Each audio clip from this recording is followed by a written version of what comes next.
सर्वांना नमस्कार. मी राहुल कर्डिले, जिल्हाधिकारी नांदेड.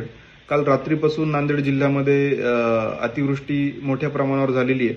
त्यामुळे आपल्या जिल्ह्यातले नद्या, नाले, ओढे, सर्व मेजर डॅम्स, मायनर डॅम्स हे सगळे ओव्हरफ्लो होत आहेत आणि अनेक गावांचा संपर्क सुटलेला आहे.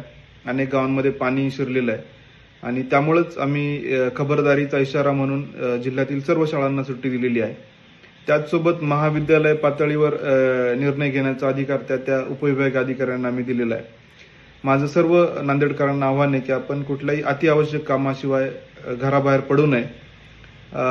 आपण सुरक्षित ठिकाणी राहावं आणि विशेषतः विष्णुपुरीच्या कॅचमेंटमध्ये जो पाऊस पडतोय त्यामुळे नांदेड शहरामध्ये पण आता पाणी येण्याची शक्यता आहे.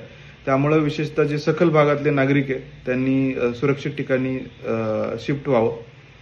आम्ही सकाळीच आर्मीला कॉन्टॅक्ट केलेला आहे. ते थोड्याच वेळात नांदेडसाठी निघतील. त्याचसोबत बचाव कार्यासाठी आपली SDRFची टीम आहे, CRPFची टीम आहे आणि महापालिकेने पण त्यांचं टीम ऍक्टिव्हेट केलेली आहे. तर आपण त्यांच्या कंट्रोल रूमला संपर्क साधावा.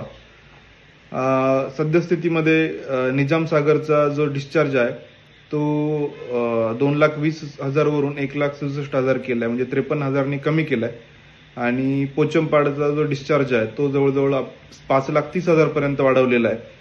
त्यामुळं अशी अपेक्षा आहे की 2-3 तासामध्ये आपल्याला त्यामध्ये थोडासा रिलीफ मिळेल. परंतु पुढचे 2-3 तास आपल्या नांदेडमध्ये पण अतिवृष्टी पाऊस पडण्याची शक्यता आहे. त्यामुळं आपण आपली खबरदारी नक्की घ्यावी आणि कुठली अडीअडचणीच्या काळात फ्लड कंट्रोल रूम आहे तिथं आपण संपर्क साधावा. धन्यवाद.